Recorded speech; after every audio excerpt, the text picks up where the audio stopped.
welcome back everyone, welcome back to another week, another edition of the Sparkling Tuna Cup number 89, your weekly dose of Tuna Cup action. I'm of course host VIP. With me I'm joined by these amazing players, by the Boom Chat and the Bye Bye plushies as well. Welcome one and all to our weekly online tournament, and oh boy, what a tournament it is as well. I'm looking forward to it. Exclamation mark B in the chat if you guys want to have a look at the bracket yourselves. We do have some time here to go over the bracket itself. Let us switch these over and catch on up. Here we go. We have a stacked bracket as always here for our Sparkling Tuna Cup. Again, for those that are curious, this is open to all players, open to all shapes, open to all sizes, and of course this is a tournament that is funded and brought together by the community for the community as well. So thank you so much to all the patrons that we do have on the channel. Thank you so much, as we're able to host this event on a regular weekly basis, and also with boosted prize pools as well. Because of the tiers that we have reached, we will be paying out top 4 instead of typically top 2. So thank you so much. We do appreciate it. Of course, you can also support us via Patreon if you wish to help boost the prize pool even further for this tournament. Otherwise, let's catch up from the top. Actually, we have the number 1 seed, Björn. We have Björn here on top of the bracket. Björn, he is the number 1 seed, waiting for his opponents, waiting for the winner of Dwarf and SW Pro. We have Sebestes and Rebellion looking to face off in the lower round, looking to face off against the winner of Björn, Dwarf, and SW Pro. We have Geralt, we have Ateshi, we have Roman de Mold, we have Shameless, Mini Zerg, Hatsu as well, Cristiano, Stack, Dave Lotos, we have Lunacy, Prome, Matrix, Strange, HackErIsTop, WOK, Nicorect, Gunner, and Ragnar. Hi. We have a plethora of players available here tonight. Do you see what I see? I see, as typically when it comes to our tournaments, we see a wall of Protoss. We typically try to avoid that as best we can, covering some Terran and some Zerg matchups while we can, and we have one such matchup ready for you. Let's go. Up first, we have a Terran versus Random. We have WOK versus HackErIsTop. Let's go. Let us go. We are jumping into game number 1. Vetoes are done, and game 1 is going to be on Last Fantasy. Oh boy, the random does not end here. Let's go, Bobby, let's go.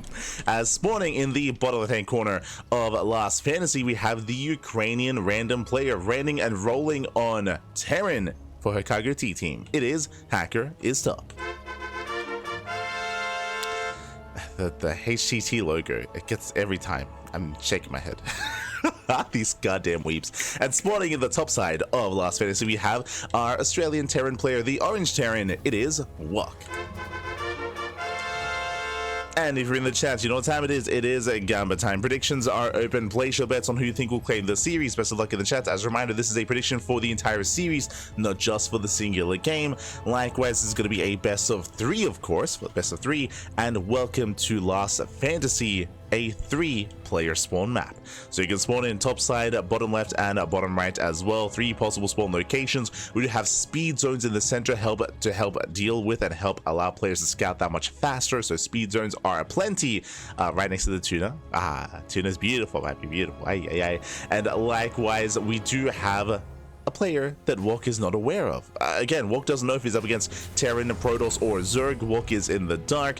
HackErIsTop going double gas opener here to a faster factory. Now, if you're not familiar with HackErIsTop, he is a very cheesy player. Very cheesy, very aggressive. He does nothing but all in. He does purely all ins, and I don't know if WOK knows this. Like, HackErIsTop is a very notorious player. Like, everyone knows HackErIsTop. Everyone's watched him, everyone's seen him. We cast him plenty of times on the channel. I don't know if WOK is too familiar with his opponent, so we'll see how he plays. We'll see how he does open up. We do see the SV scout on the bottom right, on the right hand side. WOK, he confirms that his opponent is not on the right hand side of the map, but for now is unfamiliar with his opponent's location and unfamiliar with his opponent's race as well. Oh boy. Meanwhile, I fully expect a 1-base all-in. I fully expect a 1-base all-in out of HackErIsTop for now, going for his racks into his own factory, into a, I would imagine, a starboard follow-up.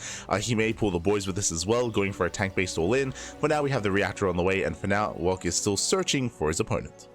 Here we go. As he does dip in.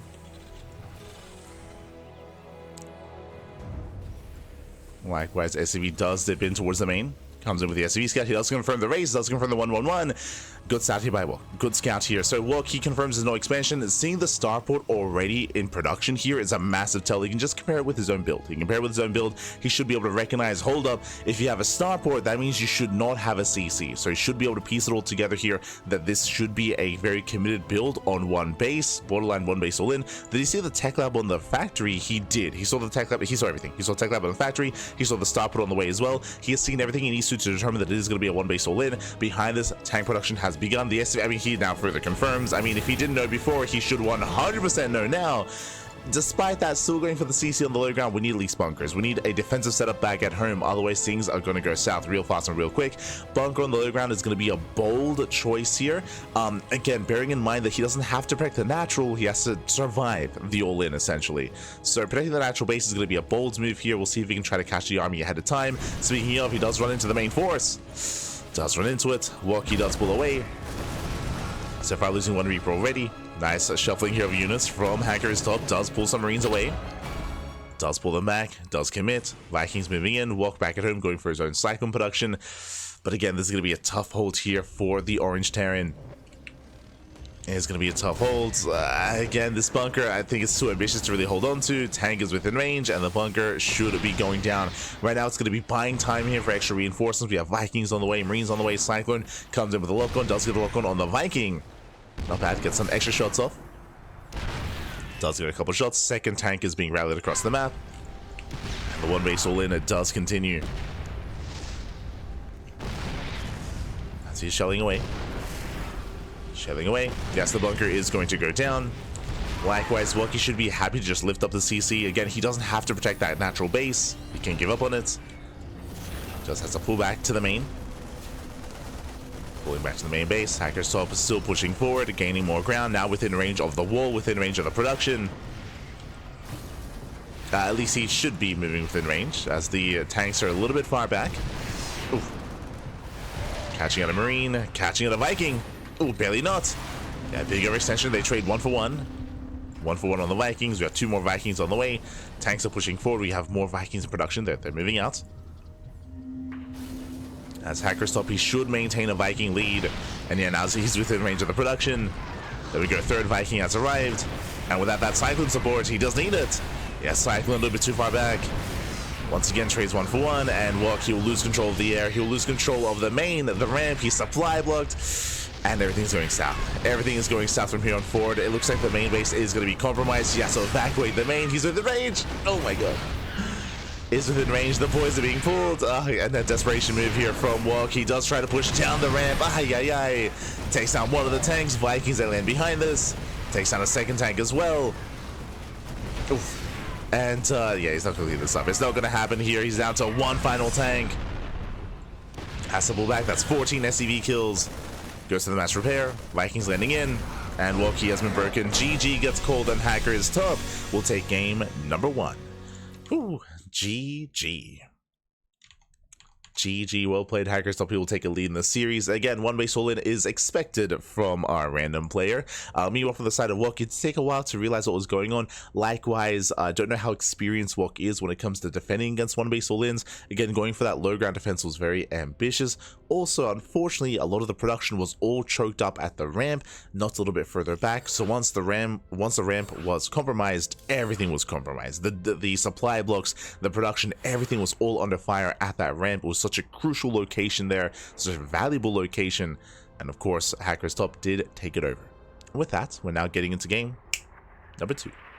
Let's go. We're jumping into game 2 here, and we'll see if WOK can recover. We'll see if HackErIsTop will overwhelm. As we are hoping for that back and forth. Oh. We're hoping for that back and forth. We're hoping for the ace match here. We'll see. Oh. We shall see as we are setting up.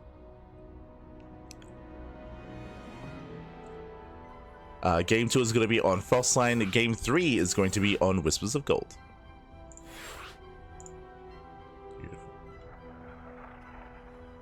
Oh, also, as we catch up on the chat, a big shout out to Einstein in the chat as well. Esther Einstein, thank you so much. Thank you so much for 28 months of subscribing to the channel. Thank you, thank you. I appreciate the comment as well. Did you know the Chinese wall and the server that holds all the Cranky Ducklings casts are the only man-made objects that are large enough to be seen from space? Thank you for that. Thank you. I appreciate it. Aye, aye, aye.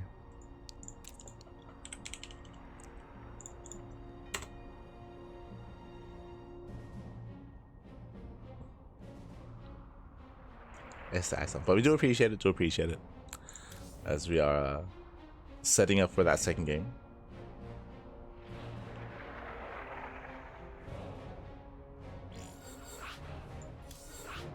I think Hacker told WOK, see, oh, if I missed it, my apologies, I missed it. But he usually does say his race, so I do apologize if I missed that chat comment. My bad. But here we go, we're jumping into game number 2.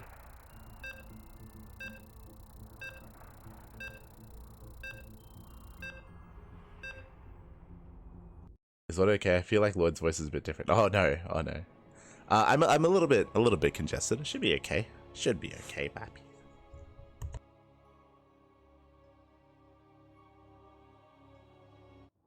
It's also, of course, the second broadcast of the day, but should be good. Oh yeah, there we go.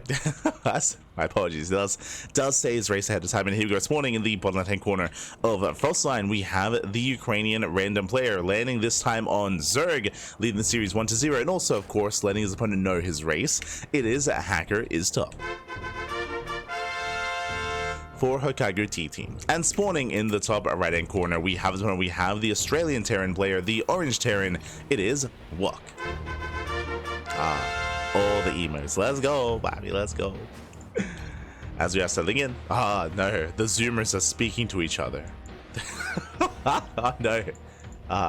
They're emoting. They're conversing. Not like this. Now, when it comes to HackErIsTop, again, as I mentioned before, we do expect all-ins. We did see a one-base all-in previously in the TVT. We also expect either a Bane Burst, a Roach Rush, more likely, out of HackErIsTop as well. For now, Hatch Gas Pool, standard opener out of our Zerg player here. But again, we do expect aggression. He very rarely, if ever, plays out a longer macro game. Also, I did notice Dash in the chat. Yo, I see Dash in the chat. I don't see Dash on the bracket. Where is my Dash back? Where is my Dash? SMH. Oh no, I missed. I was otherwise distracted. For now though, we are moving out. I think he did something. Oh no. Oh, that was a cancel. Okay. Something went on. For now though, we are going to be settling in. We're going to be calming things down. So I was tabbed out looking at the bracket, looking for Dash. Meanwhile, we just see our Terran player going for a Rax Expand, a single gas opener, so economic start, standard opener, I should say, from the side of our Terran, from the side of WOK. Does open up with the CC on the low ground. And WOK, he will confirm that, of course, is a Zerg opponent. I'm sure he saw the Overlords earlier as well. Likewise, dips into the main. And we'll confirm the hatch timing. Link speed is on the way.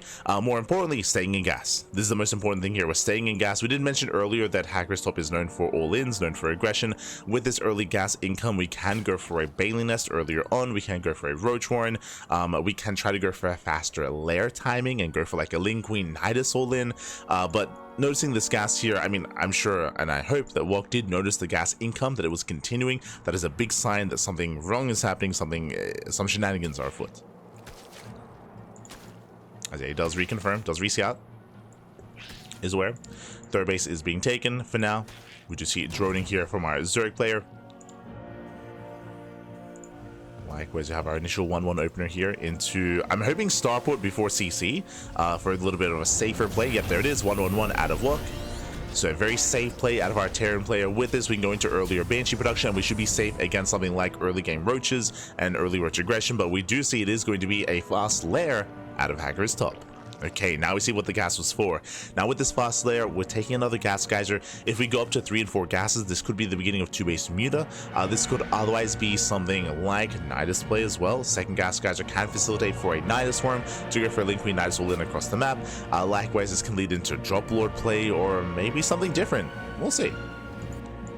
We'll keep an eye on HackErIsTop. But he's taking more gases. Yeah, he's taking all the gases here. This does feel like Muta play.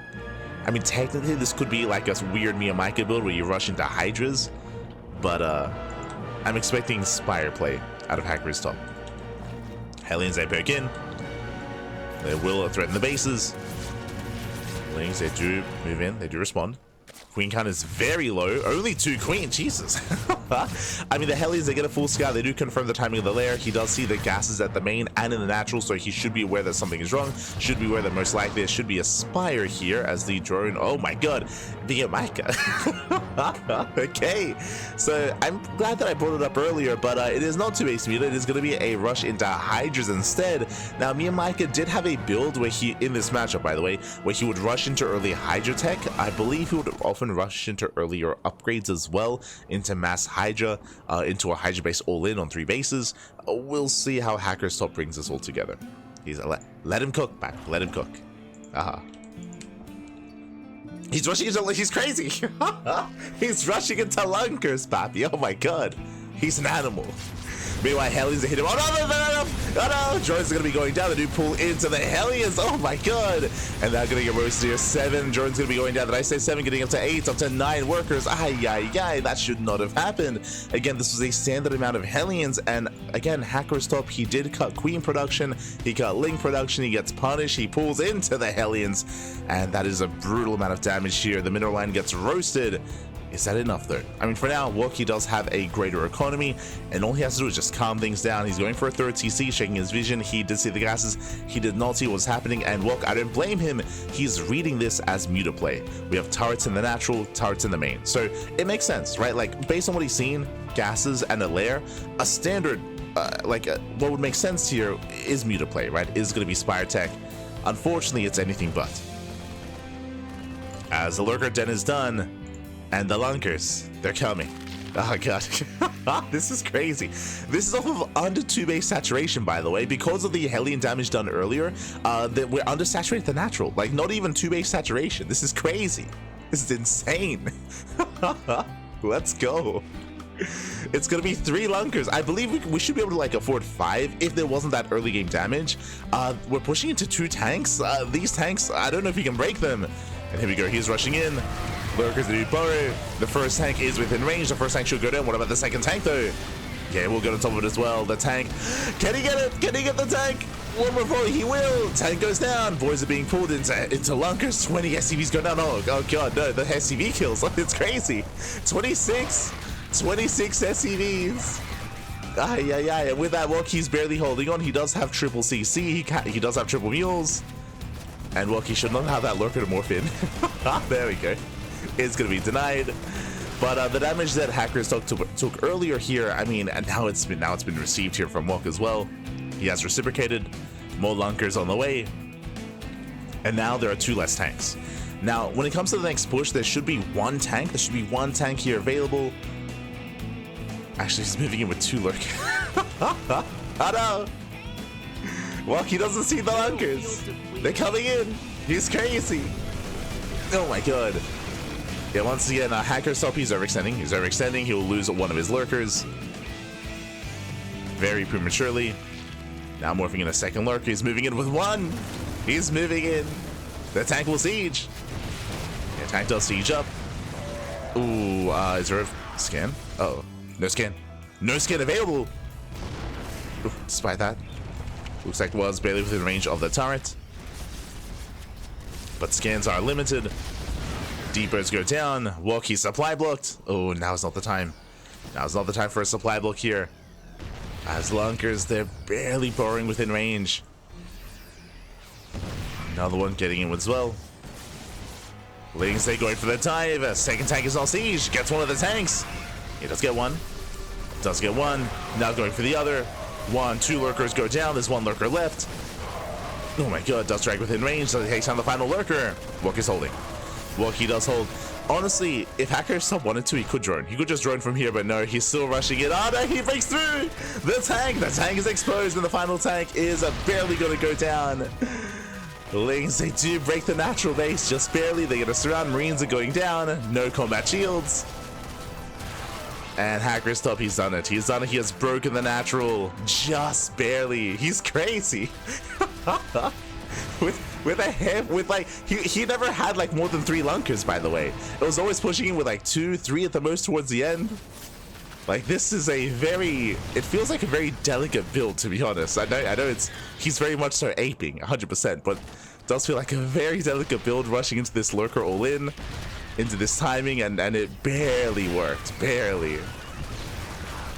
Like, it was straight up on the knife's edge there. Oh my god. That was insane. I mean, look, he's alive on one base. He's heavily oversaturated. Again, behind this, if HackErIsTop wanted to, he could just drone. He could just drone and just gain a lead. He doesn't have to keep going. He will. He doesn't have to. As now he's being forced back, we have Hydra speed on the way. WOK, he survives. He holds. He will resaturate the low ground, and HackErIsTop, he is droning. He's droning up. Now, I do like WOK being active. I do think he needs to be active here. He needs to be aggressive. He needs to do something across the map. He cannot be passive, otherwise he will allow HackErIsTop to overwhelm. Because he does have the better economies on 3 bases. He's droning up. He's now getting his upgrades up and running for his Hydras. Like, WOK, he needs to hunt overlords, threaten bases. We need to send it back. We need to be active. It is risky just because he has nothing at home. Like, the problem here is that if WOK moves out, and if we even get like a 10-ling run by, these tanks will die. Like, these tanks will fall. Like, that's the scary thing. Same with this third base. Like, WOK he's naked back at home. There's nothing here. The pants are fully down. The pants do not exist. But HackErIsTop, he doesn't know. He doesn't know it back.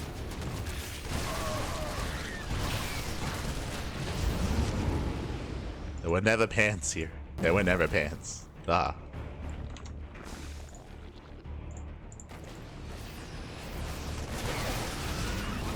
So far, he's keeping up with the drop play. Lurker count is building up, which is concerning. Gas is not being taken. Bailey Nest on the way, just now finishing up. 4th base likewise on the way as well. Again, there's still a lot of pressure here on WOK. A lot of pressure. Oof. Oh no, does he not have scans? I'm sure he's been muling quite hard. Okay, he does have a scan. Does have a scan available. Well, being forced back.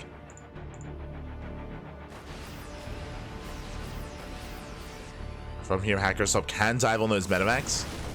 Can, and he will. He gets one. One Medivac goes down. Lunkers, they're waddling in. Just the one, though. Just the one Lunker. He gets a Medivac. It's a Medivac. Lurker goes down. These are expensive losses here for HackErIsTop. I swear he had more. Yeah, he left them at home. Bring in the Lunkers, Bob. You got 4 of them.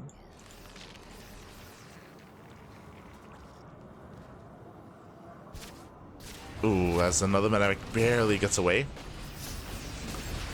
The Lurker's now morphing in. I'll be honest, I think he forgot. I think he forgot about these Lurkers. Like, if he had them, he could break this position 100%. Oh, there we go. Does on bar.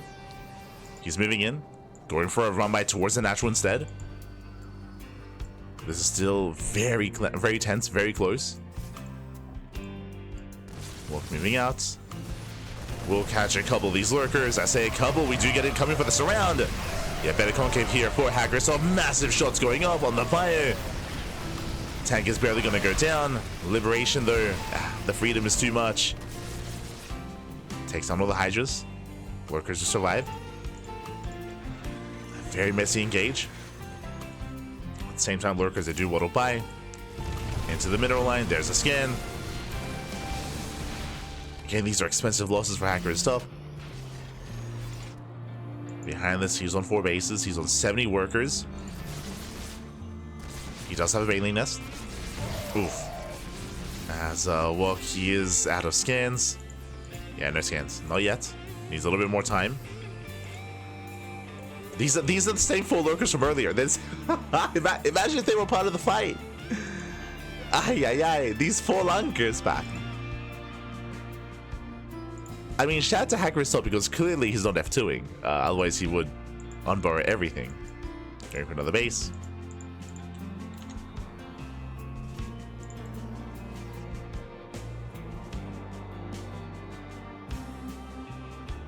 Likewise, running into the main army. Lurkers coming into play. The whole position. Oh no! The whole position. Oh my god. Their shots go off. Massive connections. And the bio army crumbles. Ay, ay, ay. The whole position. Lurkers, Pappy. The payoff. That was crazy. He forgot, I forgot. Everyone did forget, but the whole position lurkers, they pop off. Likewise, tanks are exposed. Tanks are exposed. GG gets called. There is nothing left to defend, and HackErIsTop, he will pop off. He will take the series 2-0 in style. GG. Oh my god. The whole position lurker spot. He's crazy. He's crazy. GG. GG. Well played. With that, congratulations here to HackErIsTop as it does claim the series, and a shout to WOK because shout to WOK because that last game was very close, to be honest. That was a very close game. It was like there were so many moments where WOK was on the cusp of recovering, of bouncing back, right? He was able to preserve his economy for the most part. He was out trading. He was picking up some very, very high-tech units in the lurkers. Like, those were expensive losses for HackErIsTop whenever he would lose a lurker after lurker. So it was still very tense and very close. Unfortunately there, WOK, he did get caught out by those lurkers, and with that, GG. GG, well played. Very intense, very fun series. Shout out to WOK, of course. He's knocked out, but he does make for a very entertaining match as we do follow HackErIsTop into his next series. Let's go.